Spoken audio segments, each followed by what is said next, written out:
Doctor देसाईंना घाम फुटला. ते थरथरत्या हाताने मॉनिटर चेक करू लागले. हे वैद्यकीय शास्त्रात अशक्य होतं. ब्रेन डेड झालेला माणूस आणि त्याचं हृदय 5 मिनिटं बंद होतं. तो अचानक जिवंत कसा झाला? सकाळी रोहनला शुद्ध आली.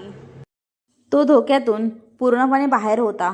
डॉक्टर देसाई आपली ड्युटी संपवून केबिनमध्ये बसले होते. ते अजूनही धक्क्यात होते.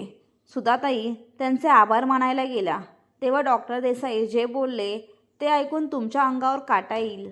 ते म्हणाले, सुधाताई, आभार माझे मानू नका. मी तर त्याला मृत घोषित केलं होतं. पण आज मी जे पाहिलं ते मी कोणाला सांगू शकत नाही. लोक मला वेडा म्हणतील. सुधाताई म्हणाल्या, काय पाहिलं तुम्ही?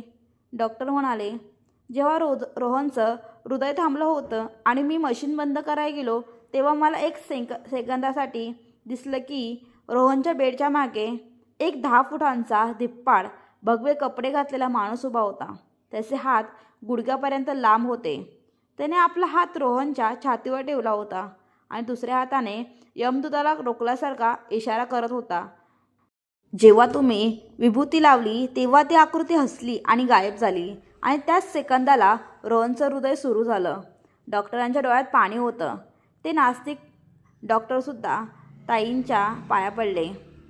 ताई, तुमचं स्वामी रसायन काय आहे मला माहीत नाही, पण त्याने आज मृत्यूला हरवलं बरं का.